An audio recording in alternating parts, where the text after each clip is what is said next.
it's clear that I'm not from around these here parts. And so it's difficult from my side putting myself in your context.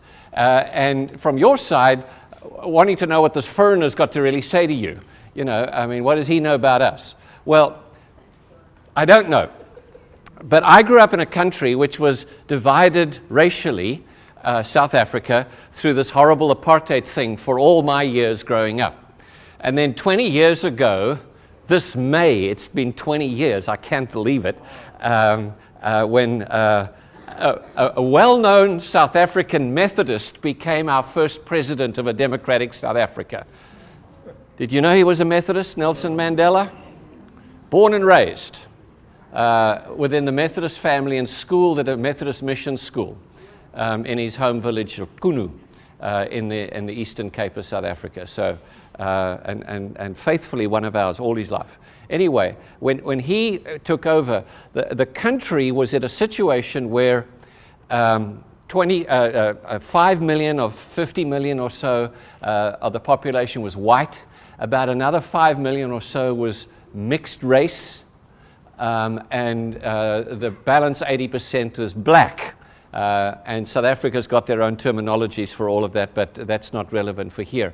But what we faced at the end of the apartheid era in the church was a Methodist church of Southern Africa that was divided into two parts, the white part and the not white part. And they didn't really mix very well together. We were structurally one church, but we didn't have much connection. Why? Well, it's the language thing. You know, the white people worshipped largely in English. Black people in about 7 or 8 different indigenous languages. It's a culture thing. White worship went on for 1 hour, you know, and they got a little bit antsy, you know, and started doing this at about 11 o'clock, you know. Black worship went on forever, you know. But I'm not sure that any of that's relevant here in southern Texas. Not at all, Reuben. So I shouldn't bring my history into... Yeah. And of course, our history doesn't matter either, because a bunch of white people who were going somewhere else landed there, took over the place thinking they were the only ones there.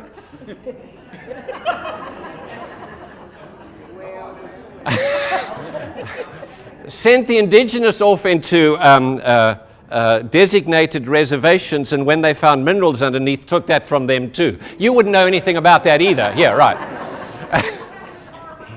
Hang on, we got a problem. I need to go turn that down. When you hit that switch, when I turn it down. Okay. Okay. All right. So wait a second. So none of this has been captured just as well.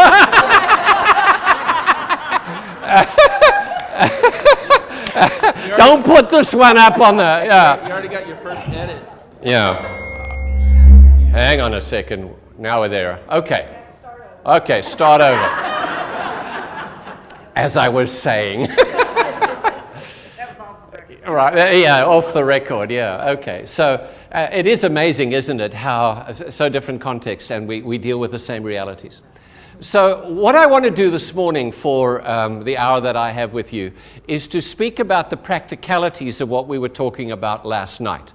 As a couple of us were sharing, the great privilege and the tremendous burden of what we face as a church is we get to start where we are. It's nice, wouldn't it be nice, if we could just leave the whole thing behind and go start another church, like another life-saving station, you know? But the point is, we'll be in the same place down the line if we don't keep the focus the same. And what's more important is, it is not, I don't believe anyway, it is not appropriate, it is not loving to simply ignore what is and the people that are with us and say, well, you're not going to be helpful in the future, so we're just going to leave you behind. This is a journey all of us must be able to take together. And so what I want to do this morning is share with you the thoughts of Alan Roxburgh's book, Missional, Joining God in the Neighborhood. I don't know if it made it onto the list. It did. Is it in the book thingy? Yes. Oh, great. I don't know. Not about that. But, you know, if you can't get it in the bookstore, just go find it. Alan Roxburgh is a Canadian missiologist, a theologian of mission, who's been involved in this missional journey for decades. And what's significant about his latest, and I think his seminal book, where he distills all these decades of his work, is that he took the word church out of his title. He's talked about missional church for decades.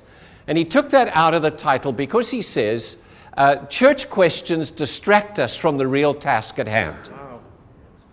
Because what happens is we're so anxious about the future of the church that what we land up doing is interpreting everything and filtering everything we hear as to whether that's a good enough strategy to put more butts in the pew and dollars in the plate.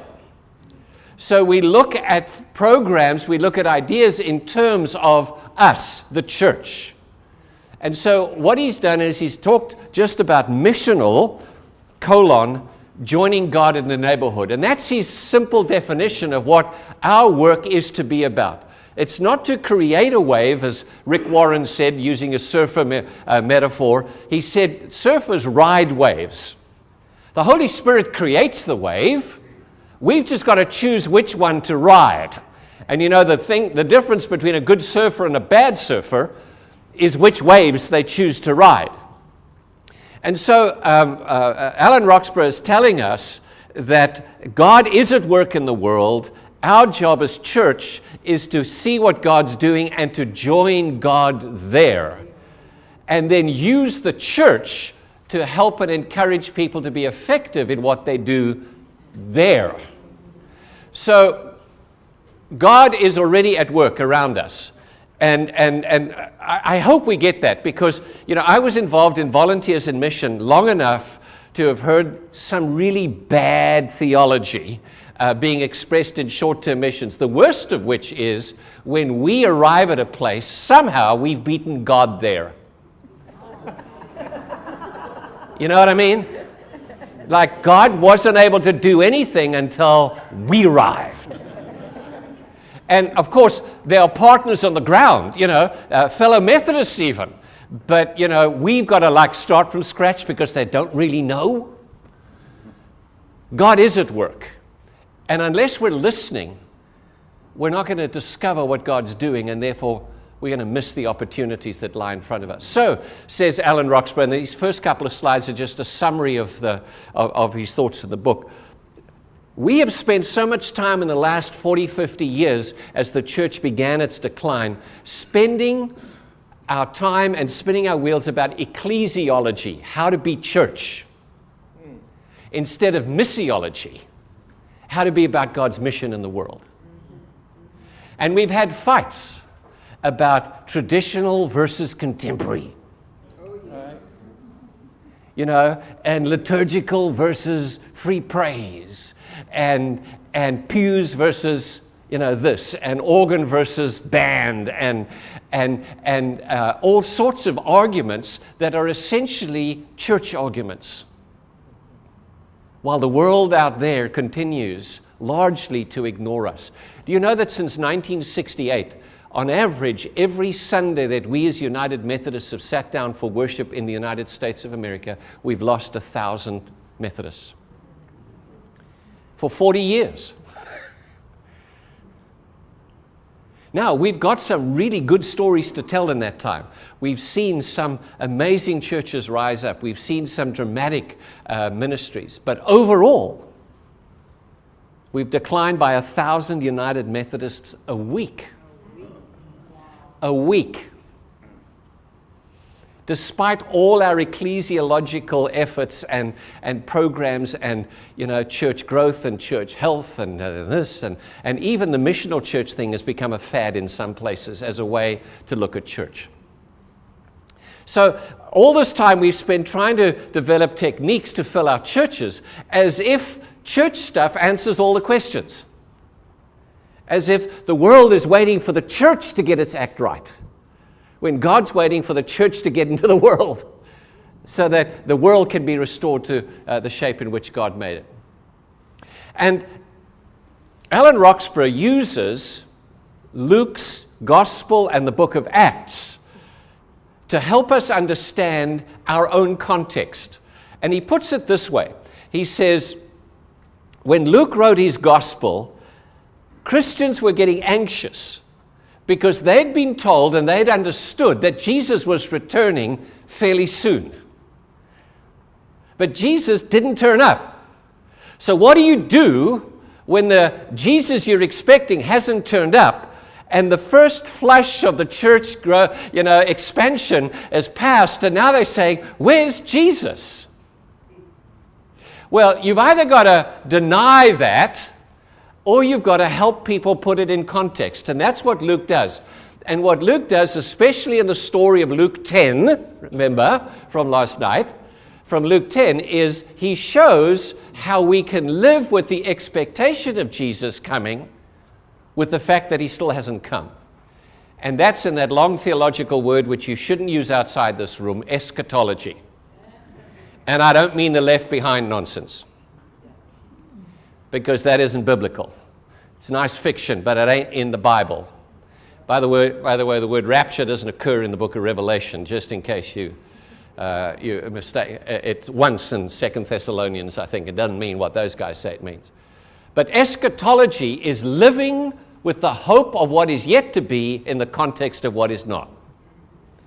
That's our eschatology. And what happens is that these disciples are sent out by Jesus to go and, what's the first thing? Eat. Right, you got it. Fill the people in who weren't here last night as to what that means. Eat, heal the sick, and announce the coming of the kingdom. In fact, announce the kingdom is here. That's our work, to say, wow, this is wonderful. God is here. Moving along. We don't need long sermons. We need to demonstrate the presence of God in the world. And so God is here, God is amongst us, God is at work, and our job is to help God bring heaven to earth every single day. So that's the essence of what Luke is trying to write about and set the context for faithfulness until Jesus does indeed come again. And the key passage, as I said, is Luke chapter 10. So that's what they know, that's what they do. It's not about the needs of the church, because there wasn't a church to worry about. There weren't any building programs. There weren't any utility overheads. There weren't any staff issues. It was just the work of the kingdom. And so it wasn't a church issue. It was about the missio Dei, the mission of God in the world. And that's our focus. Now, 3 quick reality checks before we move on and talk about the practicalities. Number 1, returning the church to its God-given role in the world is hard. Because changing the default and ingrained church-centric focus is hard. You see, we have raised up many generations of people to be faithful to Mother Church. And people have been faithful. And they've not only given of their time and their resources, they've left their estates to the church so that we could endow the future of the church. And then we turn around and say, no, sorry, we haven't got the full picture. What we need is this. And they say, what are you doing? What do you mean? We haven't done this before. This is not what you told us when we came to confirmation 40 years ago. What are you talking about? So I want you to understand that the context of shifting this thing is tough, okay? Reality check 2, there is no 5 secrets, 7 rules, 9 principles, okay? There's no silver bullet. There's no, I'm going to go home from here and implement the program that the guy spoke about, because there is no program. There's no quick fix for this. This is a commitment to living in the world until Jesus comes, or until we go to see Jesus. This is being comfortable with being uncomfortable. This is never giving up because it's not what we want it to be. And can I say one more thing? This is not being put off by the successes of others that seem to come easier than our own. Because we get so despondent when we see other churches go whoosh, and we get envious of numbers and big buildings and television programs, and we want to be like that. Or we're in a church that's only got 25 people on a Sunday, and we've been faithfully working with this, and why doesn't God, do something more? And it's easy to get despondent. But do we remember that Jesus always struggled with numbers? When he had large numbers around him, the Bible tells us he didn't trust himself to the crowd. Because the crowd is fickle. Remember, they said hallelujah the one day, and a week later they were saying crucify. Don't trust yourself to the crowd. Because that's not the authenticity of our life. In fact, Eugene Peterson does this thing about where he's got all these people around, and the disciples are saying, Jesus, what are we going to do? All these people are here. They want accommodation for the night. They want food. We don't have enough porta potties. I mean, what are we going to do with all this stuff? And Jesus says, well, bring them around here. Let's sort this out. He says, all right, everybody paying attention. If you want to follow me, you've got to eat my flesh and drink my blood. How'd I do? and they say, well, about half of them are gone, Jesus. He says, all right, let me try again. All right, are you guys with me? This journey is going to lead to a cross, and if you want to come with me, you've got to die. You've got to take up your own cross, and you've got to follow me. What'd that do? And they look around and say, just us 12, Jesus. You see, this stuff is not easy. It's never meant to have been the simplistic health, happiness, and a high bank balance stuff that we hear parodied on the Christian shopping channels. Because that's what they are. The marketing face of what passes for the church. So there's nothing quick about what we're doing. And reality number 3, and listen to me, there's no guaranteed success either in our lifetime. Because somebody gets to plant the seed, somebody else maybe waters it, and somebody else maybe reaps the harvest. Right? What we've got to be committed to is the journey. The difficulty, the challenge, the joy, the excitement, the privilege, the richness, the texture of moving beyond our comfort zones into something that deep within our spirit resonates with the sense that this is God at work in God's world and it's okay. Can we trust that in the midst of a culture that expects success and believes in instant everything? Because that's our challenge. And folks, in your new conference, don't think that we can undo centuries of doing it the wrong way quickly. And I want to say that on both sides of that thing are people anxious for something new and will not buy into anything trite and simple, but will honor and journey with us if there's an integrity for the journey. I'm amazed constantly at my black South African fellow citizens and Christians who actually let the 5 million white people live after what we had done to them. And then through a man like Nelson Mandela, extend the hand of forgiveness and say, as long as we're committed to the same thing going forward, we can let go of the past. Amen.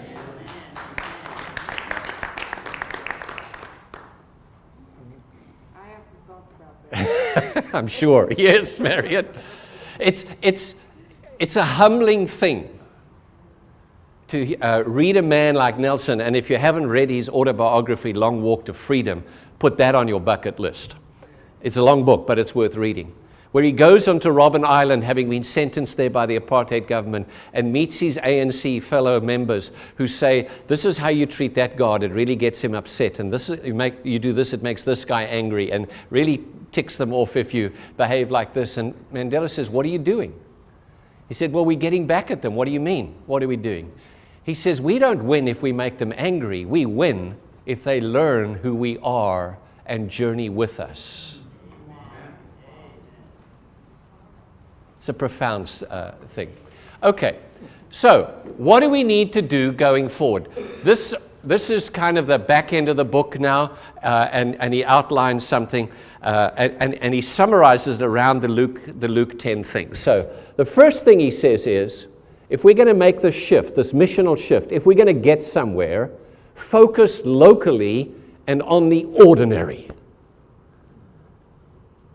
Now, folks, we've got a Hollywood culture around us, and we've got Hollywood star-type pastors with impressive programming on television, gold-gilded chairs and altars, and you know, we know how to put on a show.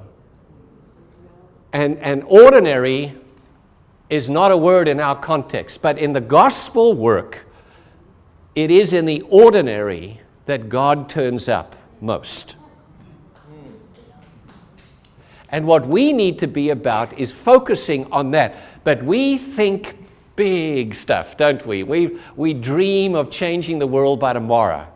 And we've got to find a system that works, and so that's where we put our energy.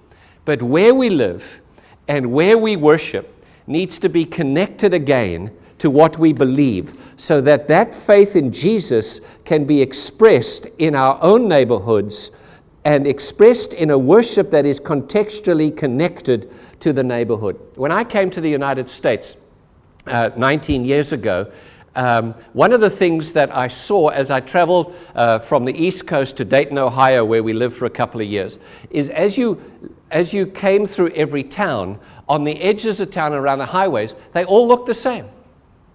Because there was a Red Lobster and an Olive Garden and it was all these chains.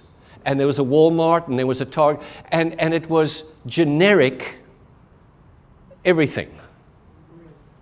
You had to live in the town for a while to discover the hole-in-the-wall Mexican restaurant that was really good, and as opposed to the Taco Bueno, on the highway, right? And find the really good Italian restaurant where Mama Maria is still the hand making every piece of a pasta, and still speaking, the first generation language, and it's something unique and special. That's where we find ourselves. But what we've done is followed a model which has become generic, creating these contextually isolated generic churches that have been, this horrible word, homogeneous, as if that was something to strive for. But we were told that in the church growth movement, right? That churches grow best when they're homogeneous.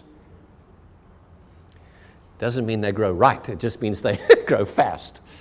And then we've got to somehow theologically predetermine what people are going to get by, announcing that as if this is who I am. If you want to join me in my theological beliefs, come here. And so we start putting labels on our churches that indicate what side of whatever political or theological divide we might stand, and are proud of it.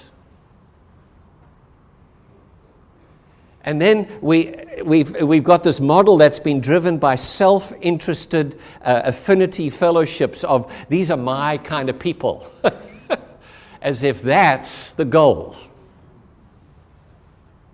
Because Jesus kept dumping his disciples into other people. He'd walk through Samaria.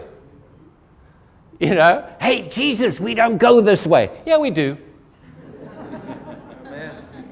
Because nobody else will. Then he tells them a story about the religious people and a Samaritan and a guy bleeding on the side of the road. And guess who the hero is?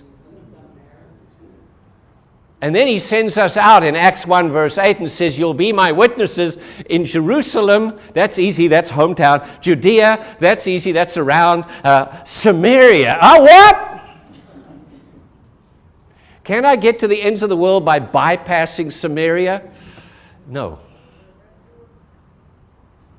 So we got to focus locally, we got to focus on our own context, we got to focus on the ordinary, the everyday, because that's how everybody lives their lives except in Hollywood. That's what life is about. And that's where people will connect their faith and will practice and express their faith. So that's number one. And you know what that means, of course, is we've got to go there to where they are. But we're getting there. Number two, in the Luke 10 story, is leave your stuff behind.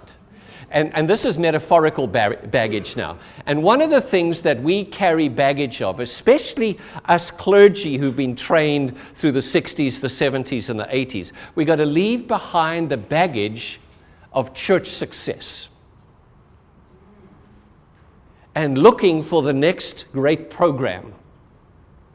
You see, there's no problem with a program like Emmaus. It's a wonderful thing. Our problem is we want Emmaus to do what Emmaus can never do, and that is guarantee that people are going to come. So we send everybody on Emmaus, and we invest in Emmaus, and we support the Emmaus ministry, and then we see that the numbers of the church aren't growing, and we think, well, Emmaus is no good. Let me try.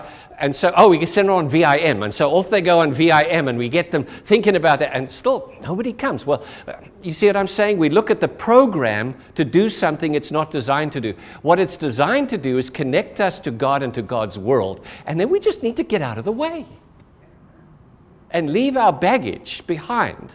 And what we got to do is stop looking at the world as potential scalps for our churches. Wow. Say more. And what we've got to do is walk alongside them on their journey. Jesus on the road to Emmaus.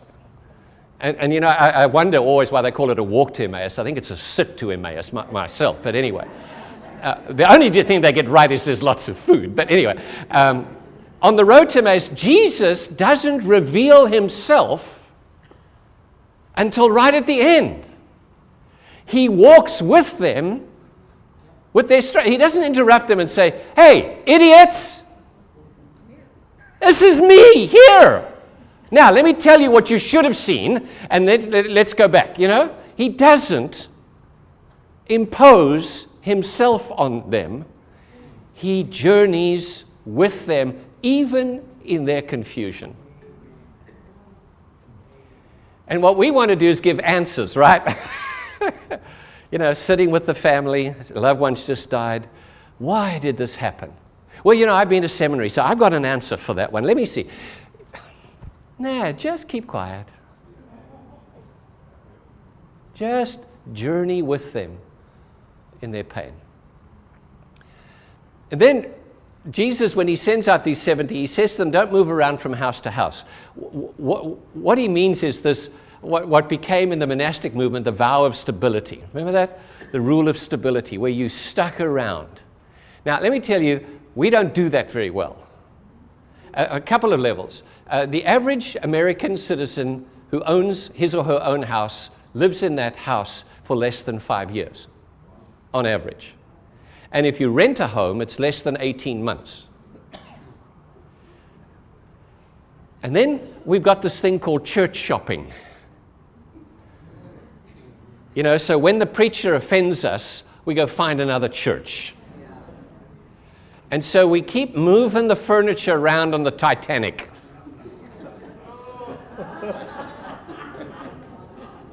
Going from stateroom to stateroom and restaurant to restaurant on the cruise ship, but we're still heading for the iceberg.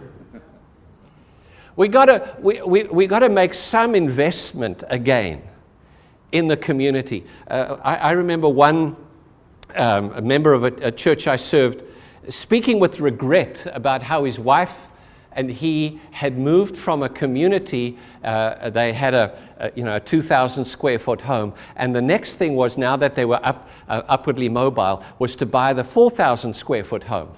and to move into a better community. And he says, you know what? We've regretted it ever since then because we lost what mattered most, connection to neighbors. And he says, we think every day that we should never have moved.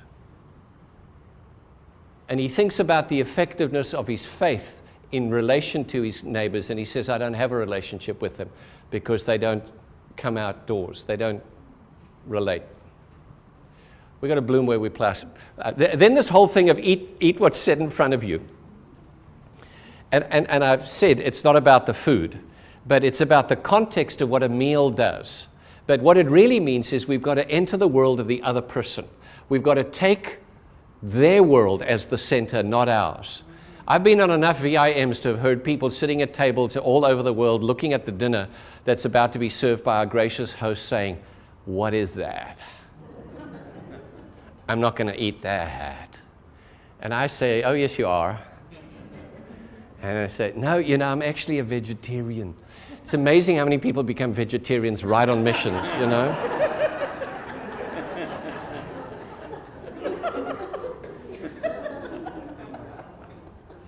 Because by our rejecting the food, we're rejecting them. And by being willing to participate. And by the way, if all else fails, you just shoot up a quick prayer, which our founding VIM director taught us. Lord, I'll put it down. You please keep it down.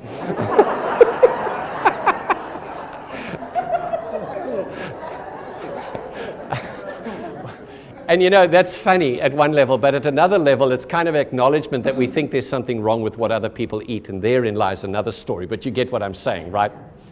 But we've got to risk entering other people's worlds as the stranger, not as the host.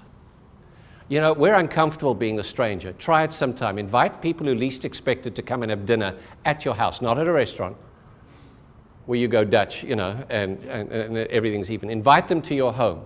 And don't, try to explain it. Just say, we'd love to, you to come and have dinner at our house. The first thing they'll say is, what can I bring? Tell them nothing. They'll still bring something. It's called this dreaded hostess gift, right? Because you've got to bring something, right? You cannot come empty-handed. Why not? It's not socially acceptable, right? But maybe if we come empty-handed, we're saying something that's important. That we really are grateful for their provision. But by the end of the meal, when you're on your way home and you're at the car and you're greeting each other, what's the last thing that you're going to hear them say before they go? We should have you around sometime. You see, so we can even this thing out. Because that's the way we live, a balanced life, not being in anybody's debt. I think the success is when we're in everybody's debt. When we are the stranger and everybody else is hosting us. Do you know how much access that gives us to other people's lives? So learn to be the stranger as well as the host. And then Alan Roxburgh says, become poets of the ordinary. I love that phrase, and you'll love it in the book. And what he means is we've got to learn to listen and reflect it back. Not by preaching, but by reflecting and interpreting the words in poetry, because that's what poets do. They take what they hear and they reflect it back. Now, you don't have to be clever at verse stuff, okay? You get the idea. The idea is that you show that you've entered into their world. And that's most of our work. It's not preaching. It's sitting at table or doing what they do and showing that you get it. All right, when are you going to get to the mission strategy, Jeremy? Come on. You see, this is it. This is us in the world. This is the gospel work in the ordinary. Remember Jesus and the woman at the well, standing there talking about the drag of coming to get water every day. And Jesus says, if you knew what was going on here, lady, you would ask me and I'd give you water that would just well up from inside you. And he just lets that hang out there. And what he shows is that he knows who she is, he knows what her pain is. And when she's ready, she'll see that there's something there for her too. And then she goes running back to town eventually, and she says, come and meet somebody who told me everything about myself. She knew that Jesus got her. And by the way, that's when people respond the most. So what we do is we go into the neighborhood, we discern what's going on, we come back and we start a program.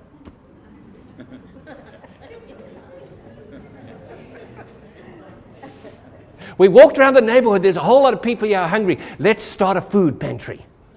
Now, food pantries are not bad, okay? Don't go there. But it's the mindset that says the program's the solution. The program's a tool. It's not the solution. It's part of the response, but it's got to come in its own time. The first thing we got to do with the hungry is ask, what do you want? What do you want? One church did this wonderful food ministry where once a week they served a meal to folk who were homeless and living on the margins. And it was a cafeteria line, and there were tables there, and people came in, they got food through the cafeteria line, sat down, ate their meal, and left. And the team that was organizing that was exploring the ministry from the context of, all these people come to this food thingy, and nobody's joined the church.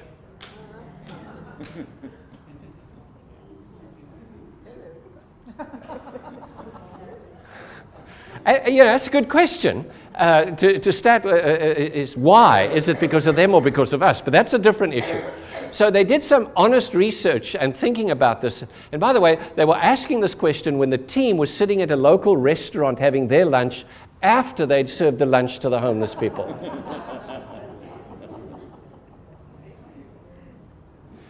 So this ministry made 3 changes in that journey. First of all, they quit the cafeteria line. And they set up tables, decorated them, and served the people in the seats. Served them. Secondly, they put 2 church members at each table, sitting across from each other, and there were 4 guests. So 2 on either side. So there was a church member and a guest on either side of the church member. Not 6 church members sitting at one table. We've been there, haven't we? And then they did something that still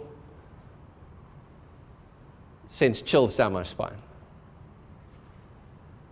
They gave each guest a menu of 3 starters, 3 main courses, and 3 desserts, because one of the things that happens when you're poor is you lose the dignity of choice. And they gave them the dignity of being able to choose what they wanted to eat, instead of us deciding, which was based on what's convenient and cheap enough for us.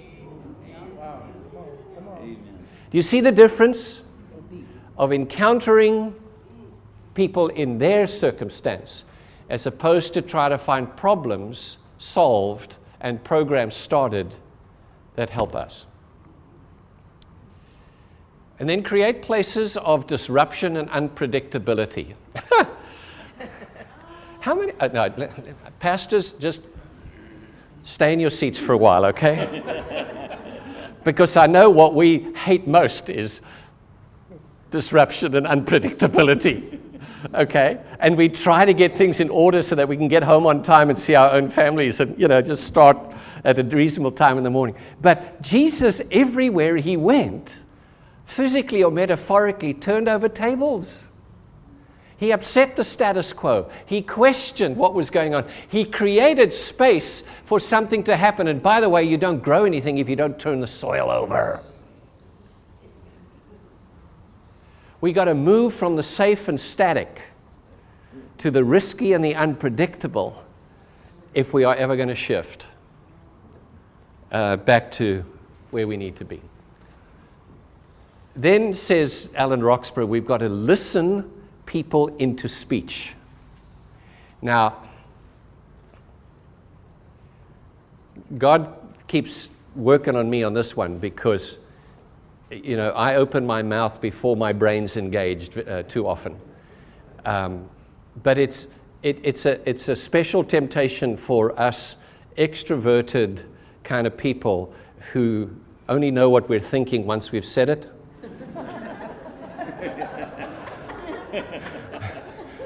Right? Oh, yeah, that's what I believe. Yes. Write that down. Quickly, before I forget it.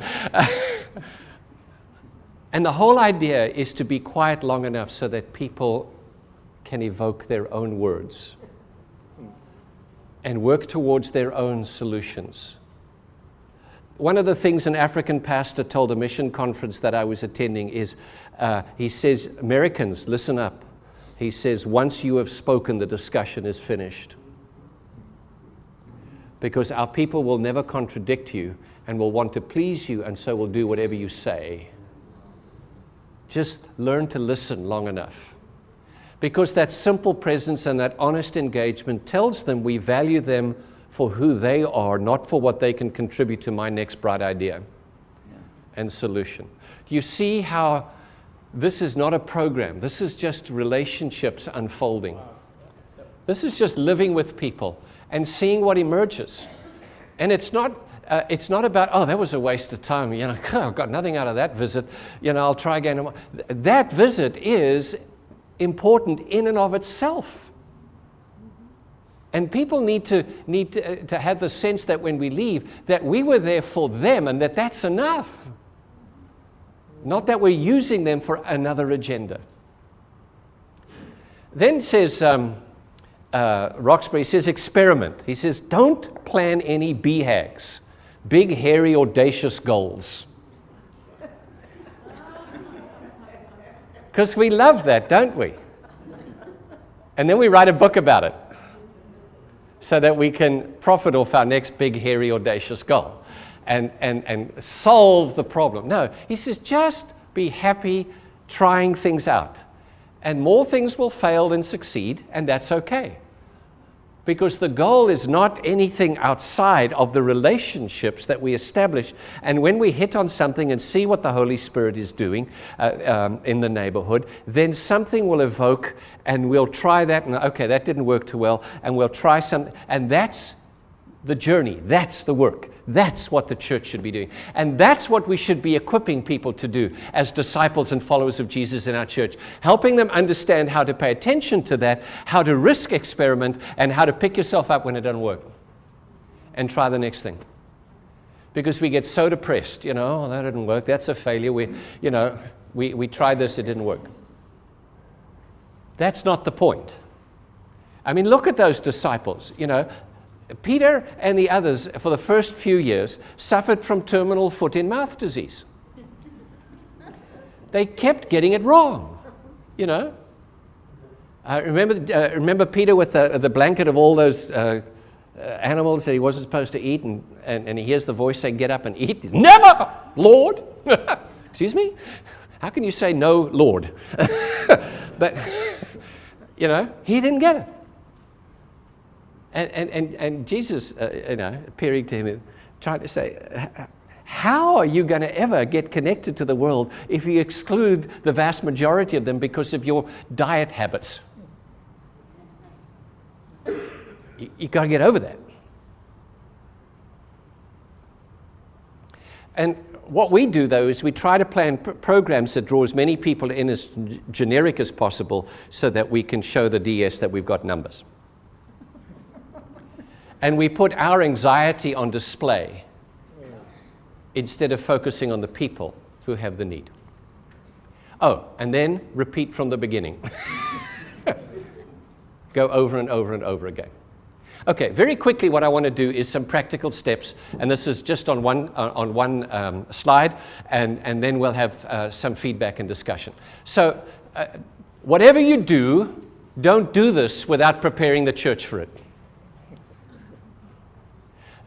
No Lone Rangers.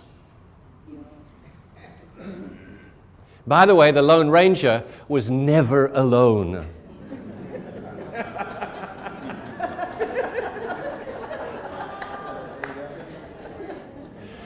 And whenever he got into trouble, two others in the cast helped him out. One Tonto. And what does tonto mean?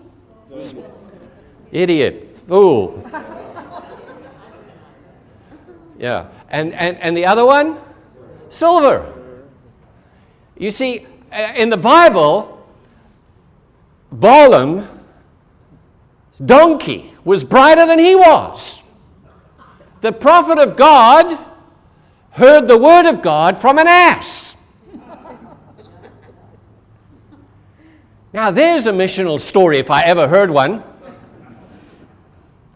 When the ass is brighter than the prophet. Put that out in your marquee for Sunday morning.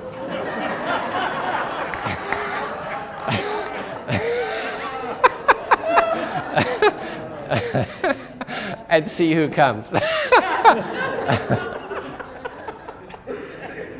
Don't do this alone. Inform the ad council. Talk to them. Bring the church members. Not everybody's going to agree, but at least they'll know what's going on. You've got to work those that you need with you. Form neighborhood teams. Form teams, not that meet in the church. Darn it. Meet in the neighborhoods. Oh, and invite them to invite people who are not part of the church, because if you want to hear what the neighborhood really thinks and believes, you better have some people from the hood who are not just going to say what they think you want to hear. So get the discussion going, and then develop new eyes for the neighborhood. Look again at what's going on there. Walk through the neighborhood. Knock on doors. One of the best methods I've heard, and do it in pairs. Remember, Jesus sent them out 2 by 2. Knock on doors and say, hi, don't worry, we're not here to convert you or get you to join our church. What I just want to know, is there anything you'd like us to pray for you?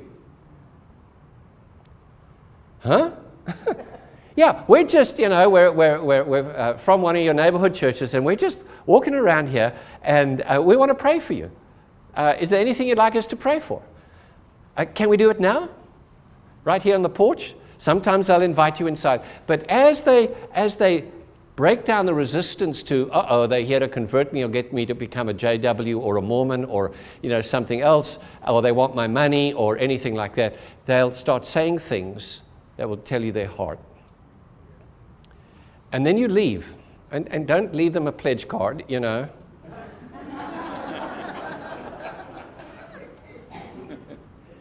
or a list of activities to come and join at the church. If they ask, give them the business card of the church. But you're just there for them. Don't go beyond that. And then what you do is you teach radical neighborliness through your own efforts. Through walking. One of my colleagues in Oklahoma did this in a rural town. He got a lady in his church to bake banana bread, and every door he knocked on, he said, here's a gift. How you doing? And then he'd ask them the prayer thing, and then he'd leave. Now, he made one big mistake. He did it by himself. And so within a month, the leaders of his church were asking why he was spending time on that side of town with people who will never join the church. And the only reason they thought that was because they hadn't had the joy of meeting these people every day. So he then learned that he took somebody with him, because then the issue became not whether they're joining our church. They said, you cannot believe how much fun that was. That I sensed my faith come alive in a way that I've never experienced sitting in church month after month after month. And they became the cheerleaders of doing the community stuff. What you're doing is you're mapping your neighborhood. What you're doing is, as you walk around, you draw a freehand map. There's a church here, there's a gas station there, there's a convenience store there, there's Granny Smith over there, and she's the gatekeeper on that street. She knows everything that happens on that street. And we need Granny Smith to tell us, because she knows everybody's business. And you're mapping your neighborhood.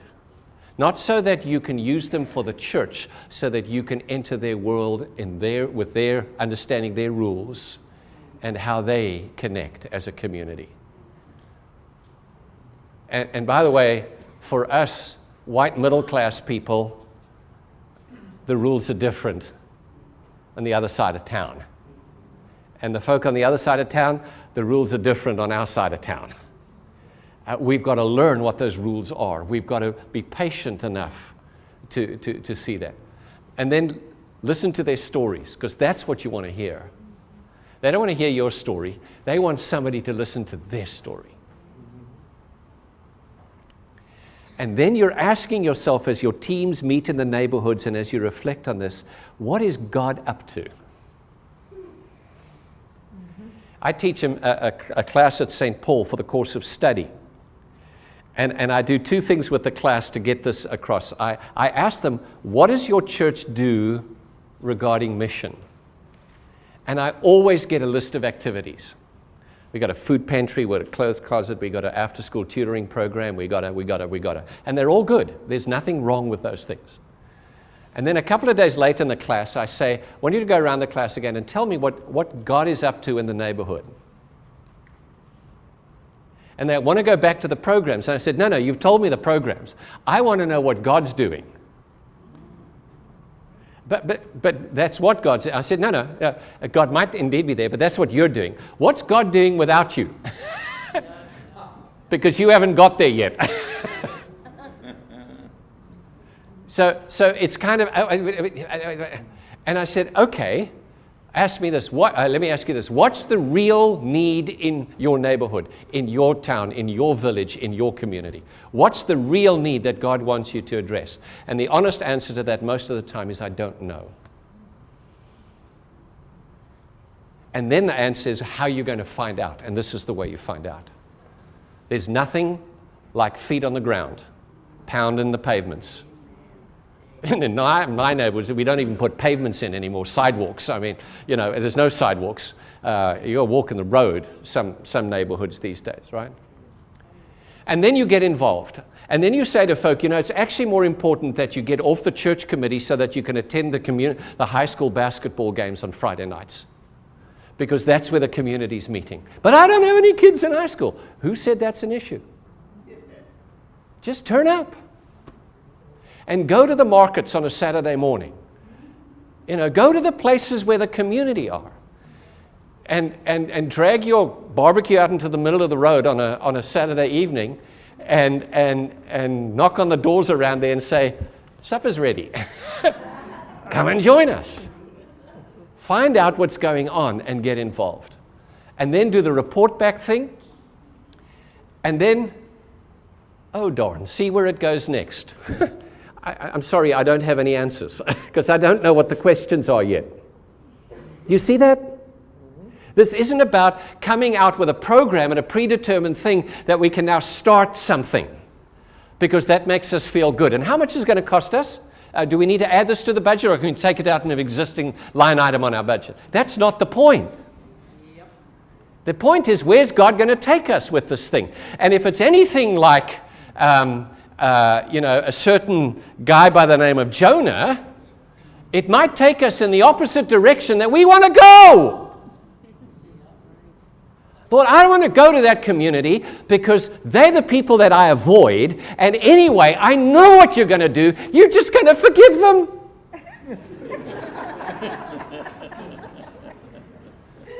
And they're the bad people. So I'm going this way. Turn right at Albuquerque, hey? I'm going that way. No. A whale later, he got it. That's where I need you. And then he goes and he does the God thing. And guess what? They all say sorry. and they see God. You see where this does not take us to quote unquote solutions. It puts us in relationships from which whatever emerges, and then we follow God down that road. Okay, we got 10 minutes. Questions, comments? Do we do away with church planting? Do we do away with church planting? That's a wonderful question. Yes and no. I think it should change the way we do church planting and the reason we do church planting.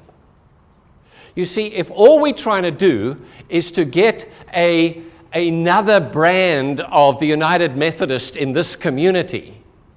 We're perpetuating the model of top-down, another franchise operation in this neighborhood, much like, Red Lobster does it. Well, there's a gap in the market here. We can fill this market. But let me move on from your question about church planting is, do we close down our existing churches? Do we stop doing what we're doing? No, because what we need to do is to understand what our presence there can mean. I think what it should stop is the parachute drops, where we get some money and we get a church planter and we're going, this is your area now. You've got 5 years with the money we've got to get 100 people so that you can sustain your own budget. I think that mindset's got to go. But I think if we truly are drawn by God's Spirit to a neighborhood, of course there's need there. But let's allow that person, whoever we put there, to first become a part of the community and sense what God is at work doing there, and then support that without our predetermined ideas. Question over there? I don't think I need. Oh, yeah, you sound loud enough. One of the illustrations that you used was about the people serving Yes, and offering them a menu. yes, Let me tell you a couple of concerns. Red flags have come up about that right away. yes, One, it feeds our consumerism mentality. okay, yes. Also, I'm wondering if that menu didn't come up because the church members couldn't agree on what they Yes, yes, Also, yes, a simple meal yes, is sometimes more humbling and more in touch with the community yes, than trying to offer them Yes. what we would like right, for them. right. So it's just You see, there's another side to everything. Because if it's just objective and now you've got the idea and you go and apply a program like that because you heard me say it, you're missing everything he said. And you're not listening to the context in which that comes out. For them, this was their context. And it made sense for them from the journey that they were on. But it might not make sense in your context. And you're right. So don't go home and say, I heard this great idea about how to do a food ministry. We should do it that way now. That's not the point. Thank you. Very important point. Yes, Marion. In our churches, or rather in our conference, I suppose, we're still divided. Yes. So when we talk about going outside to the marginalized, Yes. to the poor and the hurt, what do we do on the inside Ah. about what is not happening Right, very well right, at all? right. Okay, thank you. I don't think this is on, actually. Anyway, let me repeat that and say what she was asking is, if we're going outside in ministry and we're still divided inside, what does that say? I think what it says in part is we'll never be united inside until we find a reason to be in ministry outside. And I think, Marion, a lot of what happens in our thing is we try to get the inside life right first, instead of using our mission as the opportunity to meet one another and to be doing something together. Here's what happened in my context, and I offer this simply as my own. The fear and suspicion between white and black South Africans was best answered when we were in mission together, not in meetings together. Because the meetings tended to highlight our differences. The mission opportunities put the focus on the other, and we realized there was more that we had in common. Now, it's not simplistic when I say that, but it gave a start to the discussions and to the hard things that we had to face inside. So I think what I'm saying is it's not do one and then when we're ready, do the other. But the reality is we're going to do both. I've taken people on short-term mission halfway around the world who, when they come back, are kind of driving through town and saying, where did all these poor people come from? Because they didn't see poverty in their own town. And so others were saying, why do you go halfway around the world when there's so much need here? Well, part of that is because sometimes you need to leave your town to see what the thing is from outside. So it adds perspective. So I don't think it's helpful to put, you've got to do this as step one, this is step two, but don't miss any of those steps in a constant interaction between one another. In other words, when you go out and do that, come back and reflect on it. And in the reflection, you'll begin to address some of the issues. But I think it's more helpful, rather than to rock the boat, to row the boat. Give everybody an oar that's pulling in the same direction, and despite our differences, we'll find our commonalities. But I think a lot of what happens in the church is because we're not doing anything for Jesus, we just argue and debate endlessly at General Conference about what we should do next, and have the Judicial Council overturn it later on, because we're locked in the cycle of what's right for the rules and not for the relationships. Does that help? It's sort of, kind of. But you'll work out the rest of it, because it's not going to happen in easy answers here. Absolutely. We've got another couple of minutes. Yes, sir.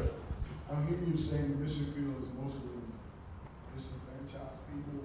There are some rich people Oh, yeah. who don't know what they Thank you. what can we do to be saved. Thank you, thank you, thank you.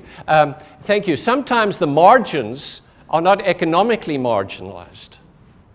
And some of the most oppressed people live in gated communities. And don't ignore the mission to every part of God's world. No, thank you. That's an important corrective. If I've given the wrong impression, that's right. There's nobody we can turn our backs on and say, God's not at work here. But I think the problem is that often we go to those gated communities because of the resources that they can offer us, not to see the pain and the isolation and the brokenness in their lives, that we can meet their needs whether they join us or make a donation or not. With me? Okay, last one over here, then I think we're going to have to quit and take a break. We're going to sing a song, so I want to leave some time for that. Yes, thank you. It's been wonderful being here.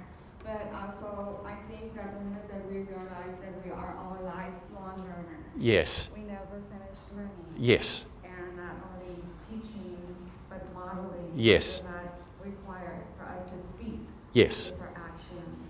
Thank you, thank you, thank you, thank you. She said it. Do that.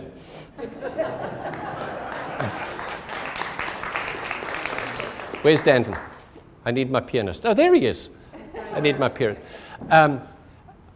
Thank you, everybody, for your participation in this process. And I really look forward to hearing some of the stories, not just the success stories, but the engagement stories, because we need to tell those to one another so that we can keep this journey going. Many years ago, I found this hymn that I want us to sing. It's to my favorite tune, Londonderry Air, Oh Danny Boy. But it's a wonderful hymn of God's mission that speaks about the mystery that is God in charge of this thing, and that God's at work, and we don't know how, but it's all going to turn out well because God's kingdom will come. So will you stand with me? There's 4 verses. It goes high, you know that. But we can do this, people of God. We can do this. I cannot tell he whom angels worship should come in flesh as prophets long foretold. Oh, why a shepherd